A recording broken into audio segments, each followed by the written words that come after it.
Have you ever tried to compare two test scores, like getting 18 out of 20 versus 42 out of 50?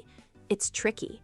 Fractions with different bottom numbers, or denominators, are hard to compare directly. That's where percentages come in. Think of them as a standard language for understanding parts of a whole by putting everything on a common scale of 100. The easiest way to convert a fraction is if its denominator can be multiplied to get 100. Take the fraction 3/4. The denominator is 4. We know that 4 times 25 equals 100. The golden rule is, whatever you do to the bottom, you must do to the top. So we multiply the numerator, 3, by 25 as well. That gives us 75. Our new fraction is 75 over 100, which is simply 75%. This trick works perfectly for common denominators like 2, 5, 10, 20, and 50. But what about a fraction like 3/8? 8 doesn't go into 100 evenly.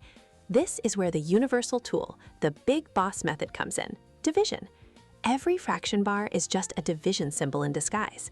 So 3/8 is the same as 3 divided by 8. If you do the math, you get the decimal 0.375. The final step is to turn this into a percentage.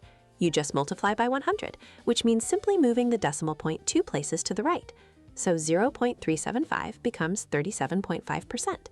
This method works for every single fraction. Even improper fractions, where the top is bigger than the bottom, can be converted. The fraction 3/2 means 1/2. 1 whole is 100%, and 1/2 is 50%. So together, that's 150%. By mastering these two methods and memorizing a few benchmarks like 1/2 is 50%, you gain a powerful skill.